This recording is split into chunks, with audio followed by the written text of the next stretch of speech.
सारे पाकिस्तानी ये बात जान लें। एक बात तो क्लियर हो गई कि आसिम मुनीर साहब ने यह बता दिया कि इमरान खान साहब पे जो केसेस हैं वो कानूनी नहीं है, उनका कानून से कोई लेना देना नहीं है। वो मामला सिर्फ और सिर्फ माफी पे अटका हुआ है कि यहां जिद ये है कि इमरान खान की हमने नाक रगड़वानी है, इमरान खान से हमने माफी मंगवानी है। मामला सिर्फ यहां पे अटका हुआ है। और वो शेर का बच्चा जेल में माफी नहीं मांग रहा, उसको रोजाना तंग करते हैं, तंगो तारीख जगह के ऊपर रखा हुआ है, उसको बाहर निकलने को नहीं देते, उसको सहूलियात उससे छीन लेते हैं, कभी बिजली बंद कर देते हैं, कभी इंफॉर्मेशन बंद कर देते हैं, कभी मुलाकातें बंद कर देते हैं, उसके बेटों से भी उसकी बात नहीं करवाते। तो ये जो सारी सूरत हाल पैदा की जा रही है सिर्फ इसलिए है कि इसमें कोई आइन और कोई कानून नहीं है। कैदे तन्हाई में उस आदमी को रखा हुआ है, इसमें कोई आइन और कोई कानून नहीं है। ये सारा मामला एक जिद का है और अना का है कि माफी चाहिए इमरान खान की। तो अब अपना माइंड डिस्क्लोज किया आर्मी चीफ ने कि सच्चे दिल से इमरान खान साहब माफी मांगे तो तब जाके मामला आगे बढ़ेगा। यानी लुब्बे लुबाब उसका यही है कि सियासी मसालियत का एक ही तरीका है, वरना मुल्क में, और ये सियासत में मुदाखलत की बदतरीन एग्जाम्पल है। आज के बाद अगर DGISPR कहे या कोई और कहे कि फौज का सियासत में कोई ताल्लुक नहीं है, तो कम से कम army chief field marshal Asim Munir साहब का तो बदतरीन ताल्लुक सियासत के साथ है। यह साबित किया किसने? सुहेल वड़ाइच साहब ने। और आर्मी चीफ से मुलाकात के बाद साबित किया कि सियासी मसालियत में भी उनकी डिमांड है कि एक सच्चे दिल से माफी मांगे एक बंदा। तो ये तो सियासत के अंदर बदतरीन किरदार है, इसको कोई कुछ क्या नाम दे।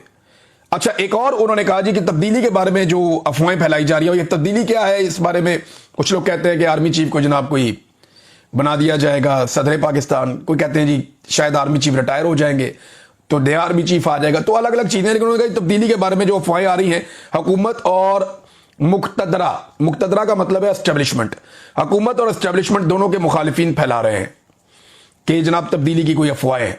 देखिए, ये तो क्लियर है कि आर्मी चीफ ने एक्सटेंशन लेनी है और मौजूदा निजाम इस कदर बूट पॉलिश कर रहा है कि अगर नवाज शरीफ ने अपने पैरों पे खड़े होने का फैसला ना किया तो ये एक्सटेंशन तो उन्हें देनी पड़ जाएगी। और इसका बंदोबस्त 1 साल पहले ही हो गया था, 3 साल की मुद्दत को 5 साल करने के बाद।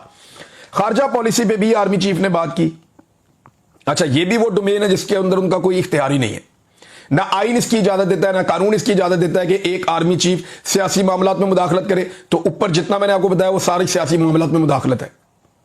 और अब जो है वो तब्दीली के बारे में, यानी इनका क्या काम है इन चीजों से? इनका काम दिफा के साथ है। फिर खारजा पॉलिसी, अब खारजा पॉलिसी में हमारे आर्मी चीफ का क्या रोल है? वजीर खारजा मौजूद है, वजीर आजम मौजूद हैं, वो खारजा पॉलिसी चला लेंगे।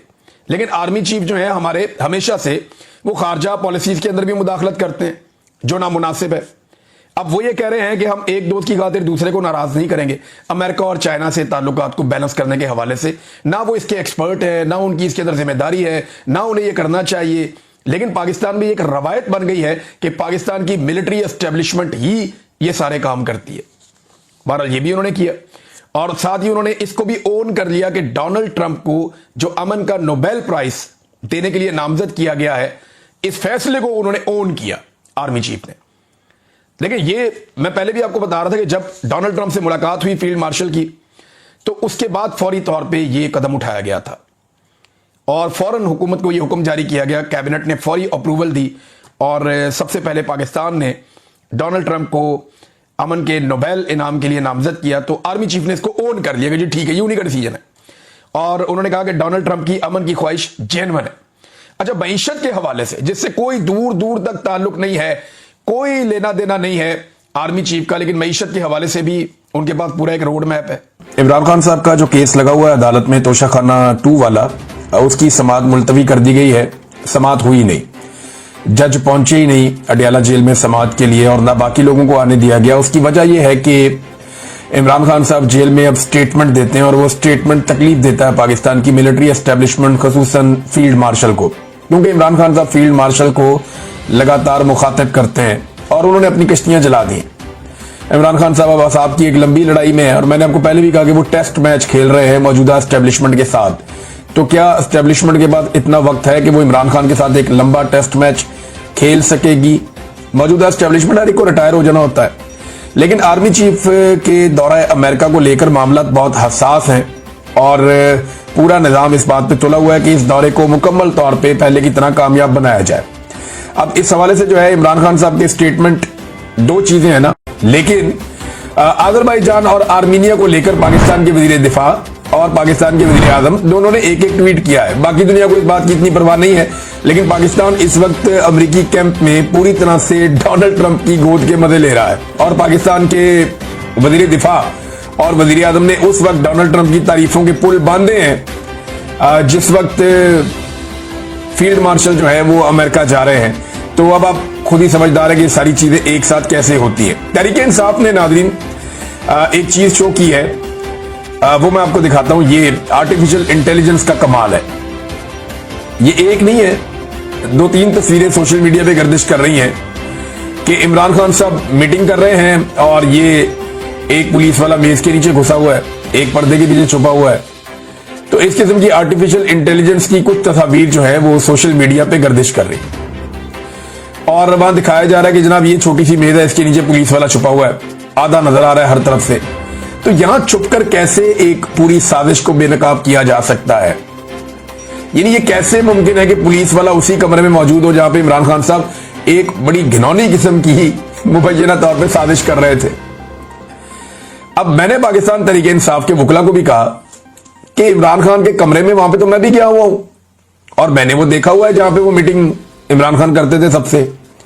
जिस ड्राइंग रूम की पुलिस वाले बात कर रहे हैं उस ड्राइंग रूम में मैं भी गया हूं और बेशुमार मजीद सहाफी और लोग गए।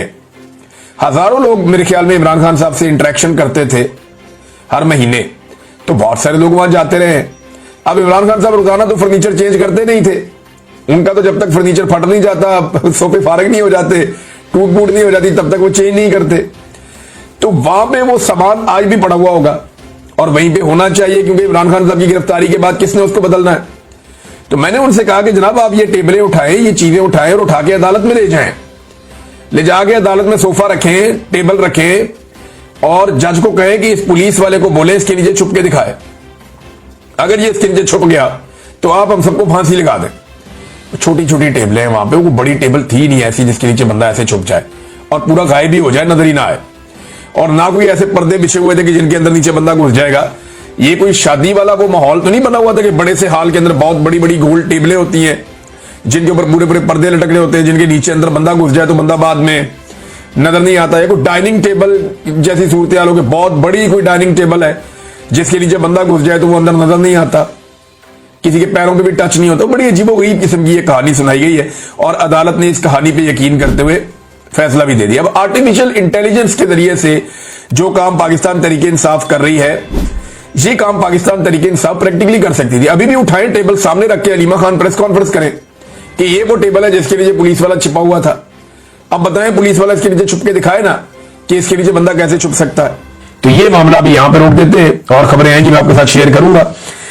एक और चीज है नाज़रीन, ये हुकूमती सहाफी बेचारे बावले हुए पड़े, रोजाना लिख देते हैं, बोल देते हैं कि इमरान खान खत्म शुद्ध, इमरान खान की सियासत खत्म हो गई, पीटीआई खत्म हो गई, लेकिन फिर रोजाना उसी पीटीआई के बारे में प्रोग्राम भी करते हैं, उसी के बारे में खबरें भी करते हैं, सारा दिन उसी पार्टी को, उसी लीडर को डिस्कस करते हैं और शाम को एक ट्वीट करके सो जाते हैं कि इमरान खान खत्म हो गया।